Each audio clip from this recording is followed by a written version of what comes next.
नमस्कार मित्रांनो, सुख म्हणजे नक्की काय असते या सिरियलमध्ये आज काय घडणार आहे ते आपण बघणार आहोत। विमल डायव्होर्सचे पेपर घेऊन आदिराजकडे येते। आदिराजला सही कर असे म्हणते आणि तू जर सही केली नाही तर मी विहिरीत जीव देईल असे देखील बोलते। आदिराज हे ऐकून खूप शॉक होतो। आदिराज खाली बसतो आणि त्याच्यावर सही करून टाकतो। नंतर हॉलमध्ये सगळेजण बसलेले असतात। पाहुणीला खूप आनंद झालेला असतो की आता डायव्होर्स होणार म्हणून। पाहुणी नित्य मला बोलते की या मॅडम या आतमध्ये या। विमलला नित्य मॅडम विचारते की मला का बोलवले आहे आतमध्ये, त्यावेळेस तुझ्या नवऱ्याला विचार असे बोलते। आदिराज डायव्होर्सचे पेपर नित्य मॅडम समोर करतो। नित्य मॅडम ती फाईल बघतात। डायव्होर्सचे पेपर नाव ऐकून ते देखील शॉक होतात। डोळ्यातून अश्रूच्या धारा चालू होतात। एवढा मोठा टोकाचा निर्णय तू कसा काय घेऊ शकतो, तेही एकटाच? मला का नाही विचारले? विचारायचं नाही तर कमीत कमी सांगितलं पण नाही। त्यावेळेस आदिराज बोलतो आत्ता सांगतोय ना। नित्य मॅडम खूप हळव्या असतात, त्या रडू लागतात। नित्य मॅडम लगेच बोलतात हो तू आत्ता सांगतोय, पण नजर चोरून सांगतोय आणि मान खाली घेऊन सांगतोय, डोळ्यात डोळे घालून सांग। त्यानंतर नित्य मॅडम खूप रडू लागतात। नित्य मॅडम म्हणतात की सही करताना तुझा अश्रूचा थेंब त्याच्यावर पडला तोही मी बघितला। हे सगळं बघून सर्वांनाच खूप वाईट वाटत असतं, पण विमलच्या पुढे काही चालत नसतं।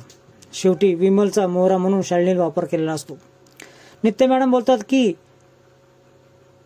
तू हा निर्णय का घेतला? त्यावेळेस आदिराज बोलतोय मला काही ऐकायचं नाही, आता आपण इथे थांबूयात। नित्य मॅडम म्हणते जेव्हा तू सही करायला लागला त्याच वेळेस का नाही थांबला? जेव्हा मला दरवेळेस वाचवलं, संकटापासून वाचवलं, त्याच वेळेस तू का नाही थांबला? तुझं आणि माझं लग्न लागत असताना तुला का थांबावं असं वाटलं नाही? गळ्यात मंगळसूत्र घालताना तेव्हा का नाही थांबला? तुला का कळत नाहीये? तुझं माझ्यावर प्रेम आहे, तू सगळ्यांना का सांगू शकत नाहीये? त्यावर नित्य मॅडम बोलते की मी सही करणार नाही। तेवढ्यात पाहुणी मध्ये बोलते आणि पाहुणी म्हणते तुला सांगितलं ना सही करायला, तुला विचारत नाही, तो सही करायला डायरेक्ट सांगतोय। त्यावेळेस पाहुणी बोलते की तू मंगळसूत्र देखील काढून टाक। ती नित्या बोलते की मी मंगळसूत्र काहीच स्वीकारायला तयार नाहीये। त्यावेळेस पाहुणी पुढे येते, थांब मीच काढते। ती मंगळसूत्र हात लावते आणि त्याच वेळेस नित्या तिचा हात धरते आणि तिला बाजूला फेकून देते। नित्या फाईल पुन्हा आदिराजच्या ताब्यात देते आणि तू घेतलेला निर्णय चुकीचा आहे असं बोलते। तू स्वतःच्या हाताने ही सर्व फाईल फाडून टाकेल असे बोलते। नित्या पुढील 7 जन्मातही माझी साथ सोडू शकणार नाही अशी बोलते। सर्व घरातल्या कुटुंबाकडे बघते आणि रडत रडत घराच्या बाहेर निघून जाते। इकडे आदिराज एका रूम मध्ये बसलेला असतो आणि त्याच वेळेस तात्या तिथे येतात। तात्या आदिराजला बोलतात हे तू काय केलंस? हे जाधव परिवाराचे संस्कार नाहीयेत। तू सरळ घटस्फोट घेण्याचा निर्णय कसा काय घेतलास? त्यावेळेस आदिराज बोलतो की जे घडतंय ते मला मान्य नाहीये, जे घडतंय तेही वेगळ्या दुनियेत आहे असं वाटतंय, मला काहीच समजत नाहीये। तात्या आदिराजला समजून सांगत असतात। त्याच वेळेस आदिराज देखील म्हणतो की मला जे सत्य आहे ते स्वीकारायचं आहे, ते सत्य जे आहे जगाच्या पलीकडचं ते मला बघायचं आहे। तात्या देखील म्हणतात की नित्यावर माझा खूप विश्वास आहे आणि नित्या जे म्हणते ते करतेस आणि तू हे घटस्फोटाची कागद स्वतः फाडून टाकशील। जे ज्या विश्वासाने ती बोलत होती तोच विश्वास मला तिच्यावर कायम आहे। इकडे सावरी विमलला बोलते की आयडे चल जेवायला ताट वाढलं आहे। विमल बोलते की मला भूक नाहीये। त्यावेळेस सावरी बोलते की तुला तुझ्या वागण्याचा एवढा त्रास होत आहे तर तू असं का वागतेस? राजाचा माझ्यामध्ये खूप जीव आहे, माझा देखील त्याच्यामध्ये खूप जीव आहे आणि राजाला वाचवण्यासाठी मी काही करायला तयार आहे असे विमल बोलते। सावली बोलते की तू त्याचं जग वाचवण्याचा प्रयत्न करतेस, पण दुसऱ्याचं जग सगळं उधळून टाकण्याचा प्रयत्न करतेस, हे तुला कळालं पाहिजे। सावली बोलते की दादाचं नित्य मॅडमवर किती जीव आहे, किती प्रेम आहे हे तुला माहिती, साऱ्या जगाला माहिती, तरी तू अशी वागत आहेस, हे चुकीचं आहे।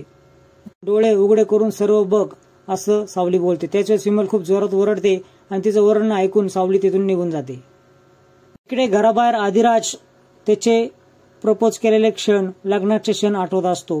नित्य मॅडम तंबूत बसलेले असते। त्याच वेळेस तंबूमध्ये आम्मा येते आणि आम्मा विचारते काय घडलं, काय होणार आहे याचा तू विचार करू नकोस, देवी तुझ्या पाठीशी खंबीरपणे उभी आहे।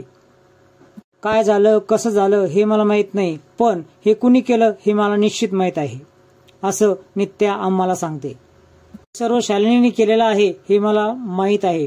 घटस्फोटाचा प्रयत्न करून आम्हाला दोघांना वेगळं करण्याचा प्रयत्न करून ती खूप मोठी चुकी करत आहे. आम्ही अधिक जवळ येण्यात तयार आहोत.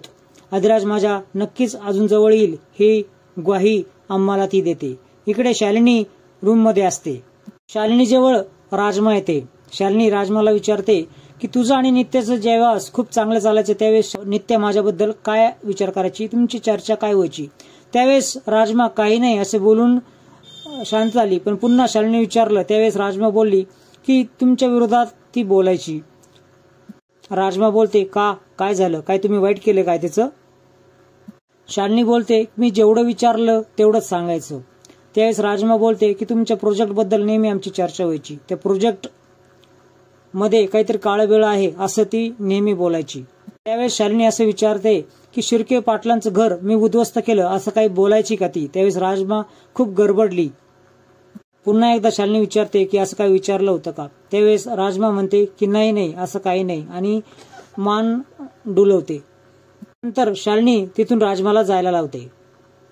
त्यावेळेस शालिनी मनामध्ये विचार करत असते की शिर्के पाटलांचं घराबद्दल अजून काहीही नित्या अधिराजला बोललेलं नाही, याचा अर्थ अजून तिच्या मनात काही चाललेलं नाहीये. पण आज न उद्या ती या शस्त्राचा वापर माझ्या विरोधात करेल असा विचार करू लागते. नित्या तात्यांसाठी चहा घेऊन येते. तात्यांना चहा देते आणि तात्या चहा पितात. थोड्यात अधिराज आणि सावली घराच्या बाहेर येते. तू माझ्यावर राखी आणायला गावामध्ये चल आणि मला गिफ्ट देखील घ्यायचं आहे. त्याच्याच अधिराज बोलतो की राखी आणायला गिफ्ट आलं मी कशाला पाहिजे, तुला मी पैसे देईल, तू दुसऱ्या कोणाबरोबर तरी जा. त्यावेळेस नित्या मॅडम मध्येच बोलतात की मी आले चालेल का तुझ्याबरोबर राखी आणायला. नित्या मॅडम लगेचच बोलतात की तुला आता डोळ्यासमोर बी सलत आहेत का, माझ्या डोळ्यात डोळे घालून तुम्हाला एकदा सांग. त्यावेळेस अधिराज तिथून निघून जातो. त्याच वेळेस नित्या मॅडमला एक फोन येतो. तो फोन प्रवीणचा असतो. तिला थोडं आठवतंय की प्रवीणने एक फाईल तयार करायला घेतली होती आणि त्याच्यामध्ये खूप असे गूढ सत्य आहे. त्याच वेळेस प्रवीण असे सांगतो की मॅडम माझ्या आता खूप मोठा पुरावा लागला आहे आणि तो शालिनी विरोधात आहे. माझ्याकडे चार्जशीटची फाईल आली आहे आणि त्या फाईलमध्ये स्पष्टपणे असं नमूद केलेलं आहे की शिर्के पाटलांचा घातपात हिच्यामार्फत झाला आहे. त्या मॅडम त्याच वेळेस बोलतात की हा खूप मोठा पुरावा आहे. लक्ष्मी इंडस्ट्रीज नावाच्या कंपनीचा पूर्णपणे ताबा शालिनीने मिळवला आहे आणि खूप मोठा पैशाचा गोंधळ त्या ठिकाणी झालेला आहे. याचा पुरावा माझ्याकडे आहे आणि खूप मोठं प्रकरण उघडकीस येण्यात आहे. नित्या मॅडम खुश होते आणि प्रवीण तिकडून बोलत असतो की मॅडम आपल्या हातामध्ये खूप मोठा खजिना लागला आहे आणि हे प्रकरण पुन्हा उघडकीस तुम्ही आणू शकताय, फक्त तुम्हीच.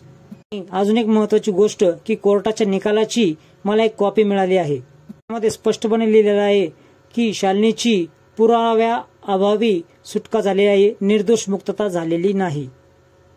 नित्या मॅडम बोलतात की प्रवीण तू माझं खूप मोठं काम केलं आहे, तू लगेच मला येऊन भेट.